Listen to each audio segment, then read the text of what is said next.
प्रदेश के चिकित्सा मंत्री रघु शर्मा और वरिष्ठ कांग्रेस नेता धर्मेंद्र राठौड़ जालोर बस हादसे में मारे गए लोगों के परिजनों को गहलोत सरकार की 2 लाख की सहायता राशि का चेक लेकर आज अजमेर पहुंचे। हादसे में ब्यावर के 3 और अजमेर के 2 लोगों की मौत हो गई थी। मंत्री रघु शर्मा ने शोक संतप्त परिजनों को सांत्वना दी, साथ ही अनुकंपा के आधार पर नौकरी की प्रक्रिया भी जल्द शुरू करने का भरोसा दिया। पत्रकारों से बातचीत में मंत्री ने कहा कि ऊर्जा मंत्री ने मामले की जांच के आदेश दिए हैं और लापरवाही सामने आने पर कार्रवाई होगी। इसके साथ ही रघु शर्मा ने बिजली के झूलते तारों को दुरुस्त करने के लिए अभियान चलाने की भी बात कही है।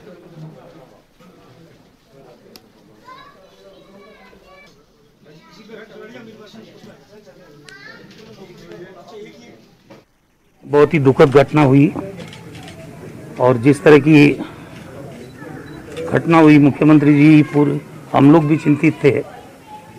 परिवार के ऊपर इतना वज्रपात हुआ है, तो आज उनके दुख में शामिल होने के लिए हम सभी धर्मेंद्र सिंह जी राठौड़ आए हैं, महेंद्र सिंह जी लड़ावता, डॉक्टर गोपाल बाईती जी, हेमंत भाटी जी, हमारे अध्यक्ष विजय जैन जी, सब लोग आए हैं। और ये फर्ज भी बनता हमारा कि दुख की इस घड़ी में हम उनके साथ खड़े रहें। और मुख्यमंत्री जी ने और सरकार की तरफ से 2 लाख रुपए का चेक भी भेजा है, वो भी हमने इनको दिया है।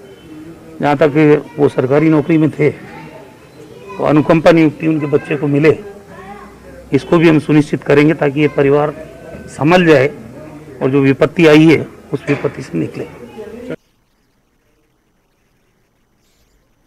प्रदेश में होने वाले विधानसभा उपचुनाव को लेकर बीजेपी ने भी तैयारियां शुरू कर दी है। बीजेपी के प्रदेश अध्यक्ष सतीश पूनिया आज जीत के लिए बालाजी के दर पर पहुंचेंगे। उससे पहले सतीश पूनिया ने कार्यकर्ताओं को संबोधित किया।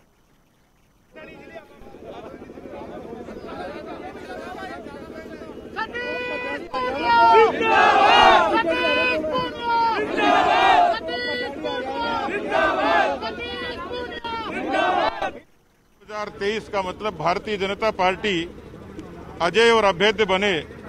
मैं प्रदेश के मुखिया के नाते मेरी हर कोशिश रहेगी कि पार्टी 2023 में प्रचंड बहुमत के साथ सत्ता में आए और मैं एक कार्यकर्ता के नाते उसका कारक बनूं।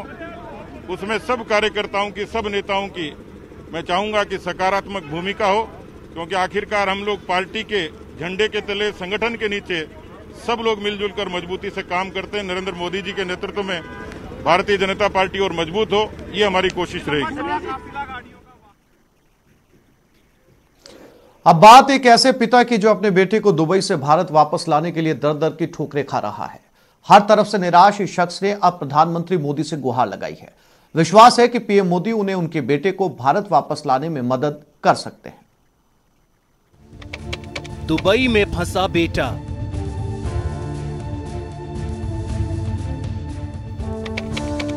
जयपुर में माता पिता परेशान,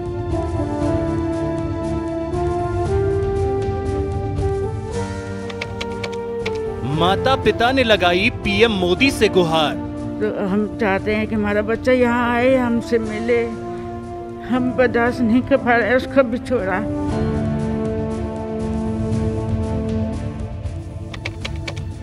हमारे बेटे को भारत लाइए सरकार।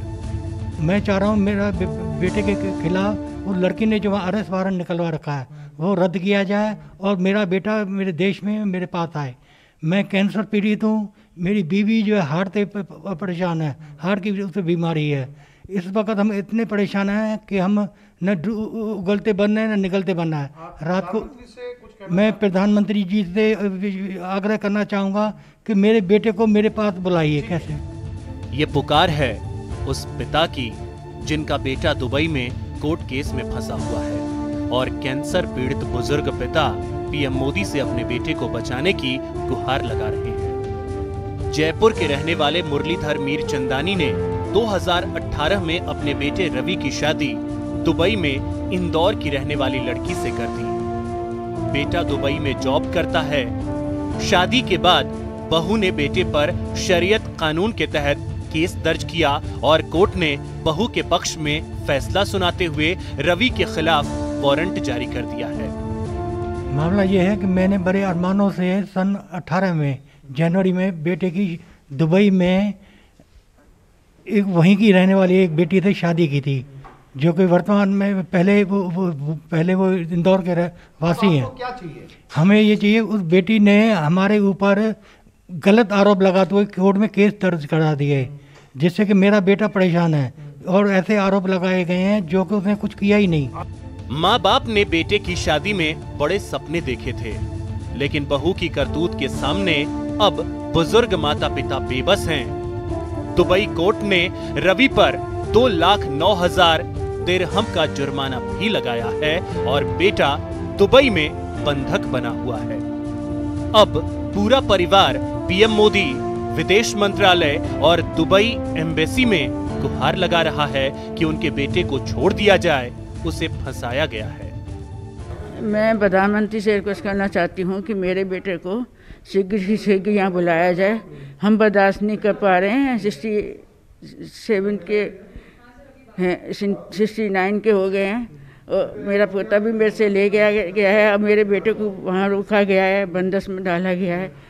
हम बीमार दोनों मियाँ बीवी, तो हम चाहते हैं कि हमारा बच्चा यहाँ आए, हमसे मिले। मैं भारत सरकार से, प्रधानमंत्री जी से एक निवेदन करना चाहती हूँ कि मेरे भाई को दुबई में फंसा दिया गया है, उसे कैसे भी वापस ले आइए। मेरे माँ बाप उसके बिना नहीं रह पाएंगे।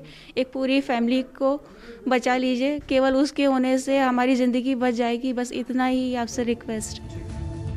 हालांकि इस मामले में लड़की का पक्ष सामने नहीं आ पाया है क्योंकि लड़की दुबई में है, लेकिन अपने बेटे के कोर्ट केस में फंसने की बात सुनकर माता पिता परेशान हैं और पीएम मोदी से गुहार लगाकर मांग कर रहे हैं कि जितनी जल्दी हो सके उनके बेटे को भारत वापस बुलाया जाए। न्यूज़ 18 राजस्थान के लिए जयपुर से आसिफ खान की रिपोर्ट। प्रदेश भर में एक बार फिर सर्दी ने अपने तीखे तेवर दिखाने शुरू कर दिए। ठंडी हवाओं के साथ कोहरे ने तापमान में एकाएक गिरावट ला दी, जिसके कारण विजिबिलिटी भी कम हो गई। विजिबिलिटी कम होने के कारण वाहन चालकों को भी खासी दिक्कतों का सामना करना पड़ रहा है। वहीं ठंड से बचाव के लिए लोग अलाव सहित अन्य साधनों का सहारा लेते नजर आ रहे हैं।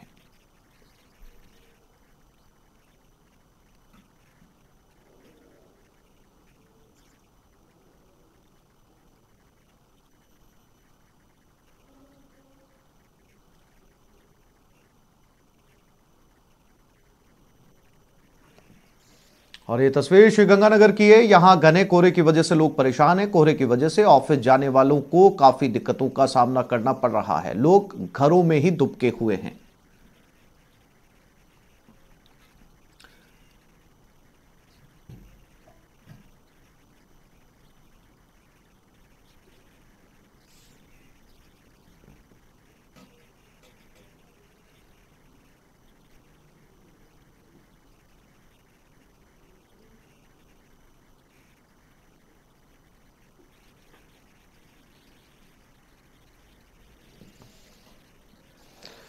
और श्रीगंगानगर में अलाव कई और जिलों में भी सर्दी से जनजीवन अस्त व्यस्त हो रखा है। भरतपुर, सवाई माधोपुर, करौली और बीकानेर में भी सर्दी से लोग खासे परेशान हैं।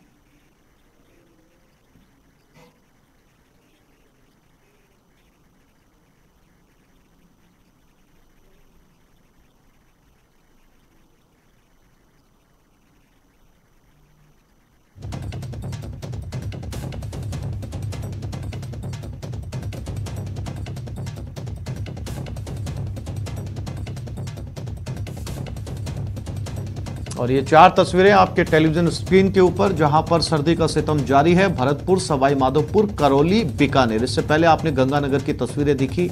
ये सभी जिले फिलहाल कोहरे की चादर में लिपटे हुए हैं और इससे आम लोगों के जनजीवन पर खासा असर पड़ा है। कोहरे की वजह से सड़क पर भी बहुत संभल कर इस वक्त चलने की जरूरत है, क्योंकि कोहरे में एक वाहन को दूसरा वाहन नजर नहीं आता। लिहाजा जहां तक हो सके सफर से बचा जाए और बहुत जरूरी हो तो आहिस्ता या धीमी गति से सड़कों पर वाहन को चलाया जाए, इंडिकेटर्स को ऑन करके।